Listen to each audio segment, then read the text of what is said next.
جو کبھی بھی کسی نتیجے کو آخر اور کل سمجھ کر دماغ میں ڈال کر اس پر تالا نہیں لگاتے، بلکہ وہ دل و دماغ کے دروازے کھلے رکھتے ہیں، ہر وقت غور و فکر کرتے ہیں۔ اگر پہلے سامنے آنے والی بات میں کوئی کمی کجی یا نقص وغیرہ سامنے آتا ہے تو اس کی اصلاح کر لیتے ہیں، اسی پر ڈٹے نہیں رہتے، اور اگر پہلے والی بات، نتیجہ یا نظریہ غلط ثابت ہو جائے تو اسے دماغ میں نہیں رہنے دیتے، بلکہ اسے دماغ سے نکال باہر کرتے ہیں۔ اور ناظرین، ایسے لوگوں کے برعکس ان کے لیے آیات نہیں ہیں جو کسی بھی بات کو، کسی نتیجے کو کل اور آخر سمجھتے ہوئے دماغ میں ڈال کر اس پر تالے لگا دیتے ہیں، غور و فکر کے دروازے بند کر دیتے ہیں، یعنی عقائد بنا لیتے ہیں، عقائد والے لوگ۔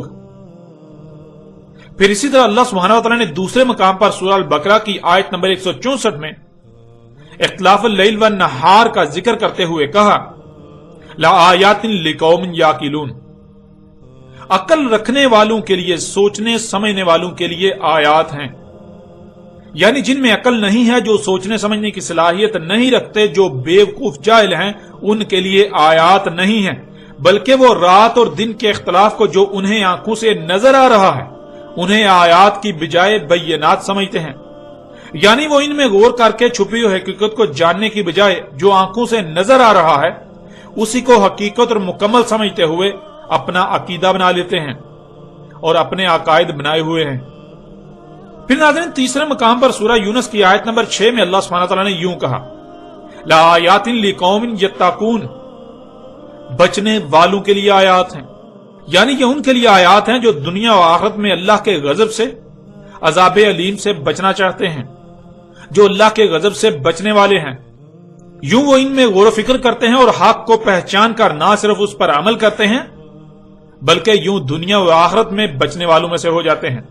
مگر جو بچنا نہیں چاہتے، جو اللہ کے قانون میں اللہ کے غضب سے بچنے والے نہیں ہیں، جو دنیا و آخرت میں ہلاکت کا شکار ہوں گے، جن کا مقصد دنیاوی مال و متاع کا حصول ہو، جو آخرت کے بارے میں رائے برابر بھی علم نہ رکھتے ہوں، نہ اس کا یقین ہو، تو وہ انہیں آیات تسلیم کر کے ان میں غور و فکر سے حقیقت جاننے کے بجائے آیات کو ہی اصل اور مکمل حقیقت سمجھتے ہوئے دنیا و آخرت میں خسارے کا سودا کرتے ہیں۔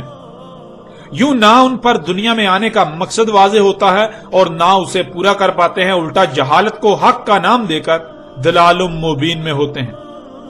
اب ناظرین، حقیقت آپ کے سامنے ہے، فیصلہ آپ کے اپنے ہاتھ میں ہے کہ آیا آپ بچنے والوں میں سے ہونا چاہتے ہیں یا جو دنیا اور آخرت میں ہلاکت کا شکار ہوں گے ان میں سے ہونا چاہتے ہیں۔ فیصلہ آپ کے اپنے ہاتھ میں ہے، آیا عقل سے کام لیتے ہوئے سوچتے سمجھتے ہیں، غور و فکر کرتے ہیں، یا پھر بے عقل و بیوقوف جاہل ہونے کا ثبوت دیتے ہیں۔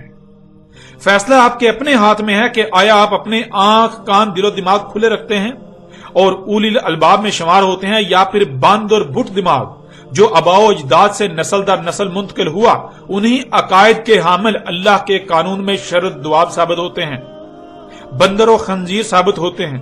یہ فیصلہ آپ کے اپنے اختیار میں ہے۔ بڑھتے ہیں ناظرین آگے اور ان کے سورج، چاند، زمین، رات اور دن کے اختلاف کے حوالے سے باقی نظریات کو بھی آپ کے سامنے رکھتے ہیں، اور ان کے عقائد و نظریات کے برعکس اللہ سبحانہ وتعالی نے قرآن میں کیا حقائق بیان کیے وہ بھی کھول کھول کر آپ کے سامنے رکھتے ہیں۔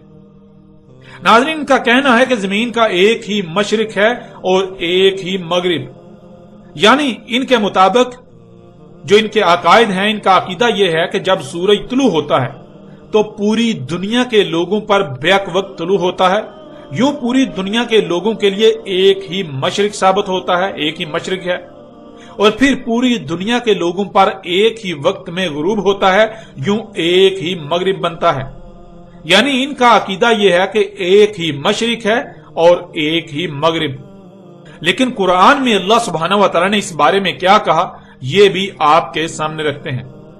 اس وقت آپ کو اسکرین پر سورہ رحمان کی آیت نمبر 17 نظر آ رہی ہے، اس میں اللہ سبحانہ وتعالی کا کہنا ہے، رب المشرقین و رب المغربین، رب ہے دو مشرق اور رب ہے دو مغرب، مشرقین اور مغربین۔ اللہ سبحانہ وتعالی نے بالکل کھول کر دو ٹوک الفاظ میں واضح کر دیا، بالکل واضح الفاظ میں کہا کہ ایک ہی مشرق اور ایک ہی مغرب نہیں بلکہ دو مشرق ہیں اور دو ہی مغرب ہیں۔ ناظرین غور کریں، ان کے عقیدے کے مطابق تو سورج ایک ہی مخصوص مقام سے طلوع ہوتا ہے اور ایک ہی مخصوص مقام پر جا کر ڈوب جاتا ہے، یعنی ایک ہی مشرق اور ایک ہی مغرب. لیکن اللہ سبحانہ و تعالیٰ نے ان کے اس عقیدے کا رد کرتے ہوئے یہ بات کہی کہ ایک نہیں بلکہ دو مشرق اور دو ہی مغرب ہیں. اور ناظرین، جب قرآن میں اللہ سبحانہ و تعالیٰ نے دو مشرق اور دو مغرب کا ذکر کیا، جب یہ بات سامنے آئی تو قرآن پر ایمان لانے کے دعوے داروں کی اکثریت نے مشرقین اور مغربین کی طرح طرح کی تعویلات کی. لیکن اس کے باوجود یہ لوگ اپنے مقاصد میں ناکام رہے. کوئی ایک بھی شخص ایسا نہیں ہوا کہ جو اس کا جواب دے سکا، کیونکہ قرآن نہ صرف مشرقین اور مغربین، دو مشرق اور دو مغرب کی بات کرتا ہے، بلکہ قرآن مشارق و مغارب، بہت سی لاتعداد مشرق اور بہت سی لاتعداد مغرب کی بات کرتا ہے، جیسا کہ آپ ان آیات میں دیکھ سکتے ہیں. سورہ الاعراف آیت نمبر 137 مشارق الارض و مغاربها، سورہ صافات آیت نمبر 5 ورب المشارق، سورہ المعارج آیت نمبر 40 برب المشارق و مغارب. ناظرین، آپ نے دیکھا قرآن میں 3 مقامات پر لفظ مشارق اور 2 مقامات پر لفظ مغارب کا استعمال ہوا. قرآن میں مشارق کا لفظ 3 بار استعمال ہونا یہ انتہائی حکمت سے لبریز ہے. مشارق کا لفظ 2 کی بجائے 3 بار صرف اور صرف اسی صورت میں استعمال ہو سکتا ہے کہ سورج زمین کے وجود میں آنے کے بعد میں وجود میں آیا، جس سے مشارق ہوئے، پھر مغارب جو مشارق بھی ہوئے اور مشارق جو مغارب بھی ہوئے. یوں 3 بار مشارق بنے گا اور 2 بار لفظ مغارب وجود میں آئے گا. یوں ناظرین، قرآن میں اللہ سبحانہ و تعالی نے یہ عظیم راز بھی کھول کر رکھ دیا کہ زمین پہلے وجود میں آئی اور زمین کے بعد سورج وجود میں آیا. اب ناظرین، ایسے لوگ جن کے عقیدے کے مطابق ایک ہی مشرق اور ایک ہی مغرب ہے، یعنی سورج ایک ہی مقام سے طلوع ہوتا ہے اور ایک ہی مقام پر جا کر ڈوب جاتا ہے، جب قرآن میں مشرقین اور مغربین الفاظ آئے تو انہوں نے ان الفاظ کی طرح طرح سے تعویلات کرنے کی کوشش کی. جب انہوں نے تعویلات کی تو مشارق و مغارب ان الفاظ سے ان کی تعویلات کا تصادم ہوا. مشارق و مغارب کی ایسی کوئی تعویل کرنے میں ناکام رہے کہ جس میں مشرقین اور مغربین کا بھی احاطہ ہو جائے. یوں یہ ہر طرح سے ناکام رہے اور لوگ سوالات نہ اٹھائیں. اس وجہ سے انہوں نے ان باتوں کو، ان الفاظ کو، ان چیزوں کو چھپانا شروع کر دیا. ان کو سامنے لانے سے گریز کرتے رہے تاکہ نہ ہی ان کی کوئی پول کھلے اور نہ ہی لوگ سوالات اٹھائیں. لیکن ناظرین، حقیقت تو یہ ہے کہ جب بنیاد ہی غلط ہو تو پھر حق کیسے سمجھ آ سکتا ہے؟ ان لوگوں کا معاملہ یہ ہے کہ یہ لوگ قرآن سے حق کو نہیں سمجھنا چاہتے، بلکہ یہ اپنے آباء و اجداد سے نسل در نسل منتقل ہونے والے عقائد کی تائید و تصدیق میں قرآن کھولتے ہیں.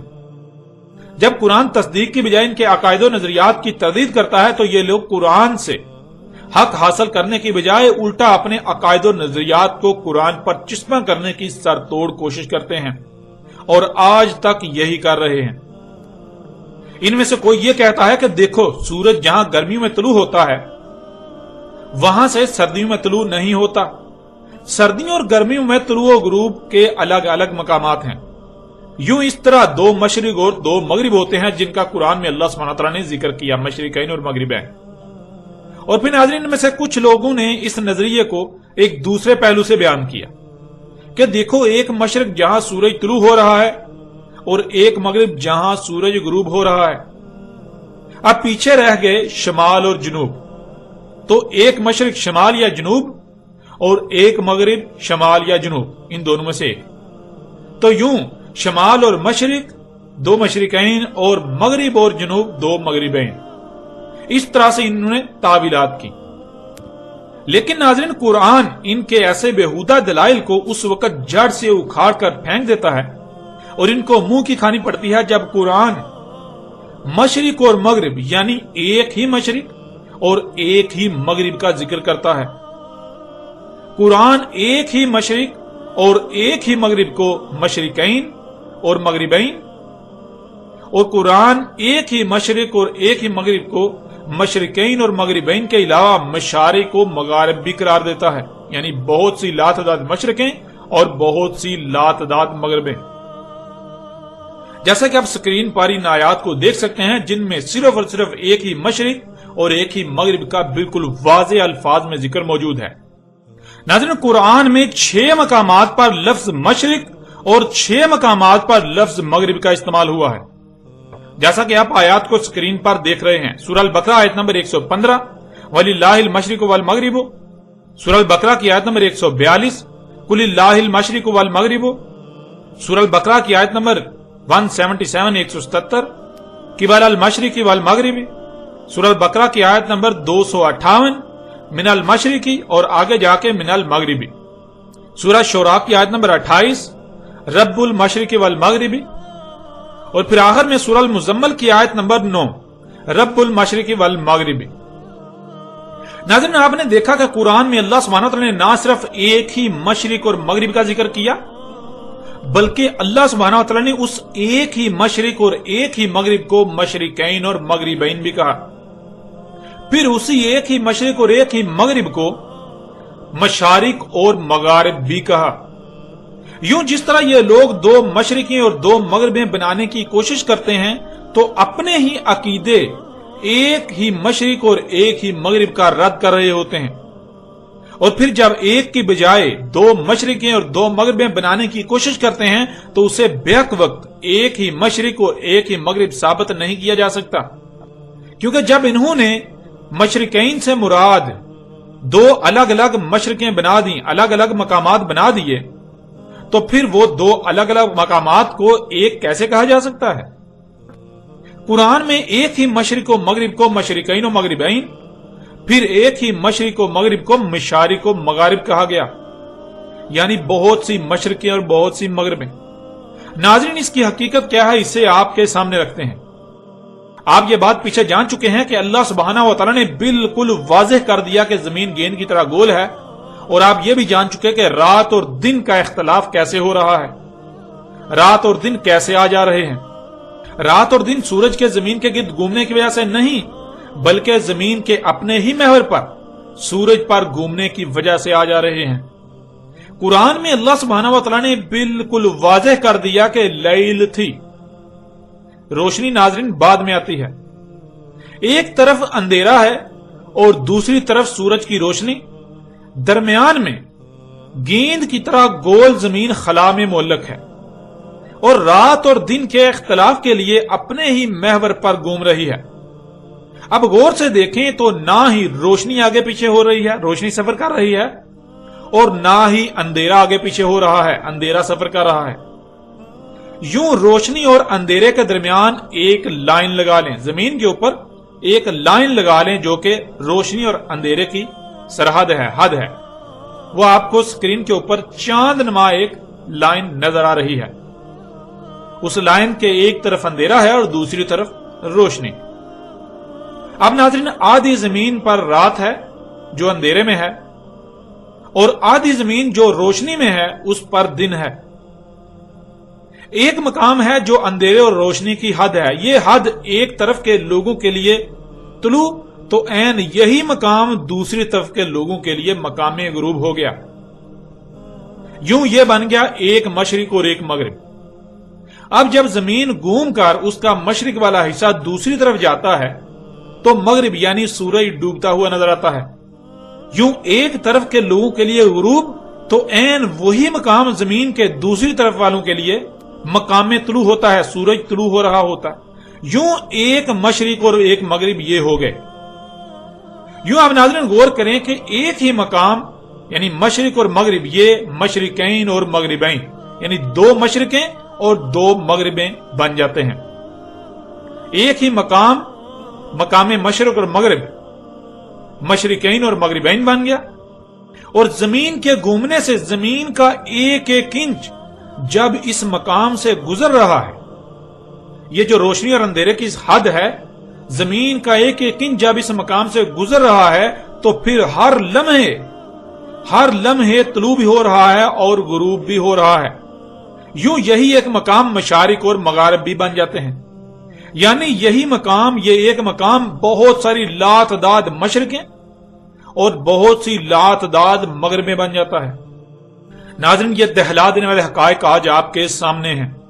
اب ذرا غور کریں کہ اگر آباء و اجداد سے نسل در نسل منتقل ہونے والے عقائد کو قرآن پر چشمہ کرنے کے بجائے قرآن کی صحیح ترجمانی کی ہوئی ہوتی تو یہ ایک ایسا طوفان اٹھتا کہ دنیا میں کوئی بھی انسان ایسا نہ ہوتا جو قرآن کے قریب آئے بغیر رہتا اور دنیا اور آخرت میں فلاح نہ پاتا۔ یوں دنیا کے آج جو حالات ہیں یہ حالات نہ ہوتے۔ اب آپ خود غور کریں اور بتائیں کہ قرآن کے مجرم کون ہیں، اللہ کے مجرم کون ہیں؟ وہ کون لوگ ہیں جو قرآن کے ترجمان بنے ہوئے ہیں حالانکہ وہ اس کے اہل نہ تھے، جنہوں نے صحیح ترجمانی کرنے کے بجائے اپنے آباء و اجداد سے نسل در نسل منتقل ہونے والے خود ساتہ عقائد و نظریات کو قرآن پر تھوپنا شروع کر دیا، قرآن پر تھوپتے رہے اور آج بھی تھوپ رہے ہیں۔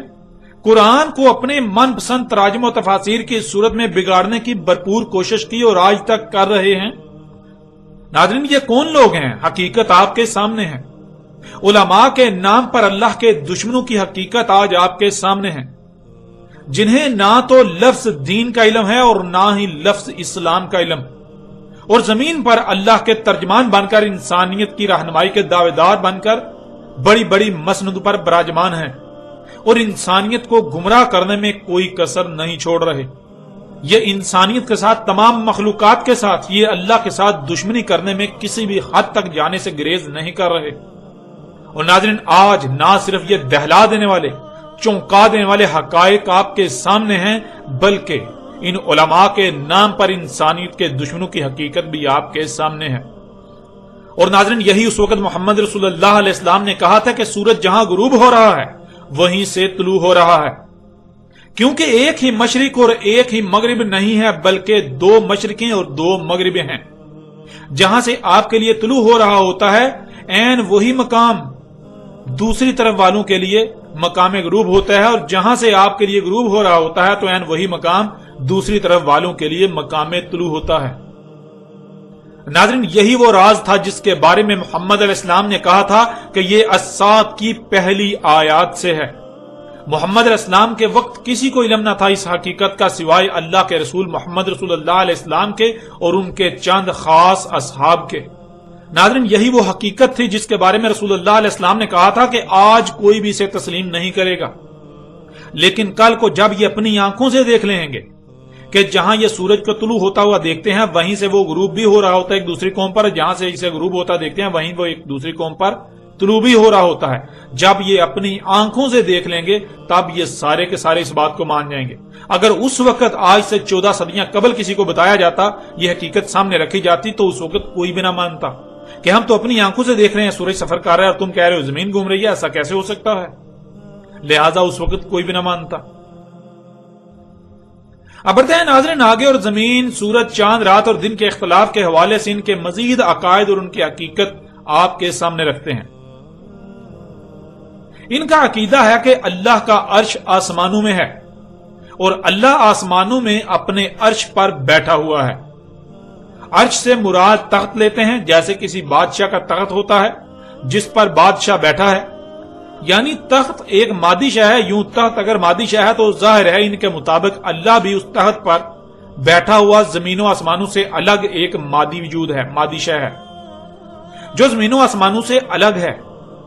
پھر یہاں تک کہتے ہیں کہ اللہ ہر رات کے پچھلے پہر ایسے نیچے اتر کر پہلے آسمان پر آتا ہے جیسے آپ سیڑھیوں سے اترتے ہیں، یعنی ہر رات اللہ زمین کے پہلے آسمان پر اترتا ہے جو کہ سطح زمین سے لے کر 3 تا 12 کلومیٹر تک بلند ہے، جس کا مطلب ہے کہ اللہ ہر رات 3 تا 12 کلومیٹر کی بلندی پر آتا ہے۔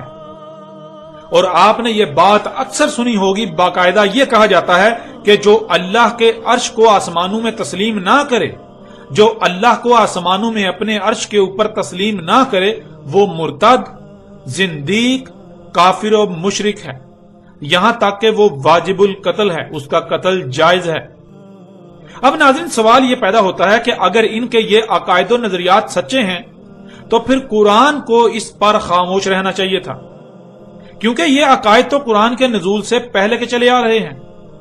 یہ عقائد تو مشرکین عرب سمیت یہود و نصارہ کے تھے، اور آج بھی یہود و نصارہ کے یہی عقائد ہیں۔ اگر یہ سچے تھے تو قرآن کو ہر لحاظ سے اس موضوع پر خاموش رہنا چاہیے تھا، اور اگر قرآن اس پر خاموش نہیں رہتا تو اس کا مطلب بالکل صاف ظاہر ہے کہ قرآن ان کے ان باطل عقائد کو جڑ سے اکھاڑ پھینک رہا ہے اور ان کے برعکس حق کھول کھول کر واضح کر رہا ہے۔ اب ناظرین، ان کے عقائد و نظریات کے برعکس قرآن میں دیکھیں کہ اللہ سبحانہ و تعالیٰ نے اس بارے میں کیا کہا۔ اس وقت آپ کو سورہ ہود کی آیت نمبر 7 نظر آ رہی ہے۔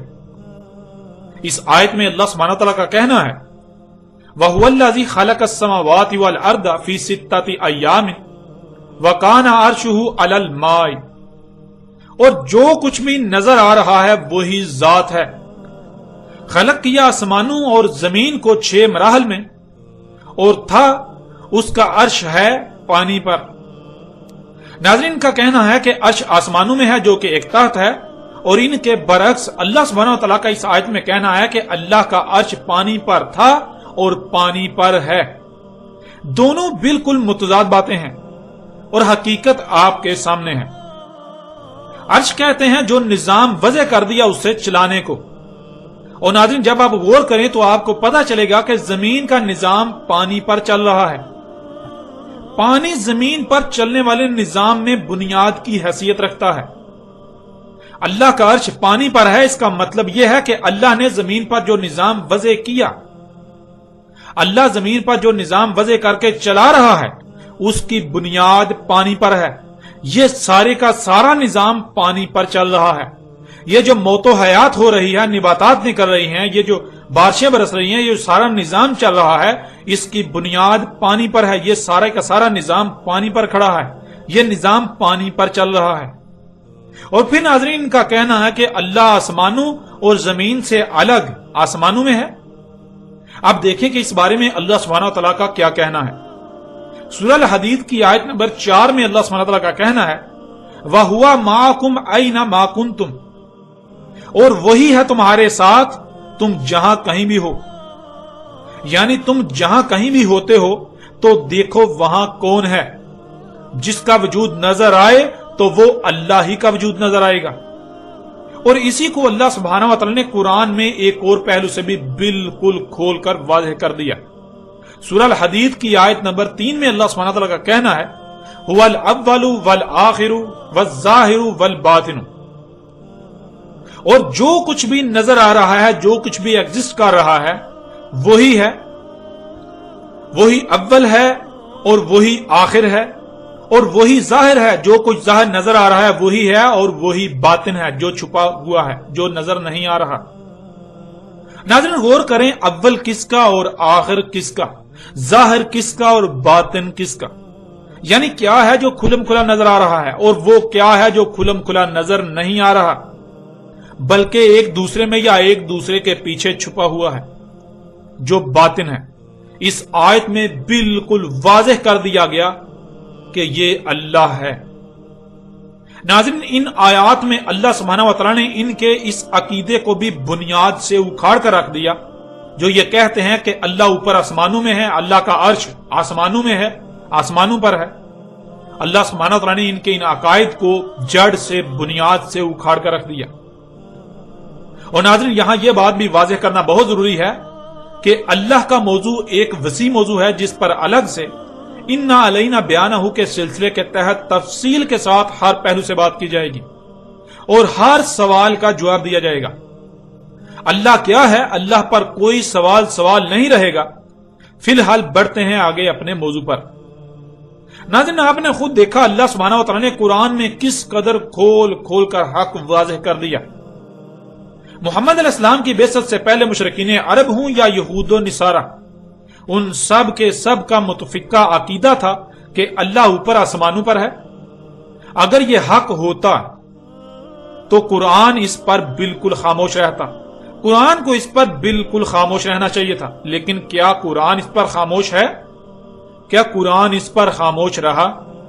حقیقت آپ کے سامنے ہے، قرآن خاموش نہیں رہا، بلکہ اللہ سبحانہ و تعالیٰ نے قرآن میں ان کے اس عقیدے کو یکسر مسترد کرتے ہوئے اس کے بالکل برعکس حق کھول کر واضح کر دیا کہ تم جہاں کہیں بھی ہو تو دیکھو وہاں کون ہے۔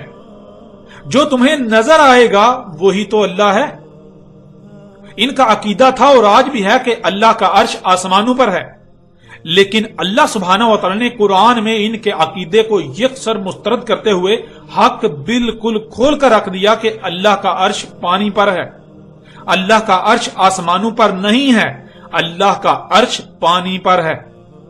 عرش کہتے ہیں نظام چلانے کو، اور جب غور کریں تو آپ پر بالکل یہ بات کھل کر واضح ہو جائے گی کہ زمین میں چلنے والا نظام، اس کی بنیاد پانی پر ہے، یہ سارے کا سارا نظام پانی پر کھڑا ہے، یہ نظام پانی پر چل رہا ہے۔ اگر پانی کو ہٹا دیا جائے تو زمین ایک بنجر اور کھنڈر سیارہ بن جائے گا۔ یوں ناظرین آپ نے دیکھا کہ ان کے عقائد کیا ہیں، اور ان کے عقائد کے برعکس اللہ سبحانہ و تعالی نے حقیقت کو ہر لحاظ سے کھول کر آپ کے سامنے رکھ دیا۔ آج بھی اکثریت کا یہ عقیدہ و نظریہ ہے کہ اللہ اوپر آسمانوں میں ہے، اور یہ عقیدہ و نظریہ کن کا تھا؟ یہ عقیدہ و نظریہ تو مشرکین عرب سمیت یہود و نصارہ کا تھا قرآن کے نزول سے پہلے، اور آج بھی مشرکین عرب ہوں یا پھر یہود و نصارہ ہوں، ان کا آج بھی یہی عقیدہ ہے۔ لیکن کیا قرآن نے اس کی تصدیق کی؟ آیا قرآن اس کی تصدیق کرنے کے لیے آیا تھا؟ اگر قرآن میں اس عقیدے پر اس حوالے سے آیات آتی ہیں، قرآن میں ذکر آتا ہے، تو آیا ان کے عقائد و نظریات کی قرآن تصدیق کرنے کے لیے اترا تھا، تائید و تصدیق کے لیے اترا تھا، یا پھر ان کا رد کرنے کے لیے، ان کے برعکس جو حق ہے اسے کھول کر واضح کرنے کے لیے اترا تھا؟ یوں ناظرین حقیقت آپ کے سامنے ہے۔ آج بھی آپ کو اکثریت ایسی نظر آئے گی جن کا کہنا یہ ہے کہ اللہ کا عرش آسمانوں پر ہے، اللہ اپنے عرش کے اوپر ہے آسمانوں پر۔ لیکن قرآن کیا کہتا ہے؟ یہ حقیقت آپ نے جان لی، حقیقت ہر لحاظ سے آپ کے سامنے ہے۔ اور بڑھتے ہیں ناظرین آگے ان کے مزید عقائد و نظریات کی طرف۔ ان کا عقیدہ ہے کہ زمین حرکت نہیں کر رہی، زمین ایک جگہ پر ساکت ہے، اور سورج، چاند، ستارے وغیرہ سب کے سب زمین کے گرد حرکت کر رہے ہیں۔ اب دیکھیں اس بارے میں اللہ سبحانہ و تعالی نے قرآن میں کیا کہا۔ سورہ رد کی آیت نمبر 2 میں اللہ سبحانہ و تعالی نے کہا، اللہ الذی رفع السماوات بغیر عمد ترونها ثم استوى على العرش وسخر الشمس والقمر کل یجری لاجل مسمى۔ اللہ ہے، وہی ذات ہے، بلند ہے آسمان بغیر کسی ایک بھی ستون کے، دیکھ رہے ہو ہمیں اسے؟ پھر استوا ہوا عرش پر اور سخر کیا سورج اور چاند کو، تمام کے تمام تیر رہے ہیں اجل مسمى تک، یعنی ان کی ایک مدت طے کر دی، ان سب کے خاتمے کا ایک وقت طے کر دیا، جب تک کہ وہ وقت نہیں آ جاتا تب تک تمام کے تمام اسی طرح تیرتے رہیں گے جیسے آج تیر رہے ہیں۔ اب ناظرین غور کریں، تمام کے تیرنے کا ذکر کیا گیا اور بطور مثال صرف 2 کا نام لیا۔ اب اگر دونوں ستارے ہیں تو اس کا مطلب ہے کہ تمام کے تمام ستارے تیر رہے ہیں اور تیرتے رہیں گے جب تک کہ ان کی اجل مسمى نہیں آتی جاتی، اور اگر دونوں ستارے نہیں ہیں تو اس کا مطلب ہے کہ جو یہ دونوں ہیں اس طرح کے تمام تیر رہے ہیں اور تیرتے رہیں گے اپنی اجل مسمى تک۔ پہلے ناظرین سورج کا ذکر ہے، اور سب جانتے ہیں کہ سورج جلتا ہوا آگ کا گولا ہے، یعنی سورج ایک ستارہ ہے، اور چاند جلتا ہوا گولا نہیں ہے بلکہ چاند مادے کا گولا ہے جسے سیارہ کہتے ہیں، یعنی چاند ایک سیارہ ہے۔ یوں ناظرین اللہ سبحانہ و تعالی نے ایک ستارے اور ایک سیارے کا ذکر کرتے ہوئے تمام کے تمام ستاروں اور سیاروں کے اجل مسمى تک تیرنے کا واضح الفاظ میں ذکر کر دیا۔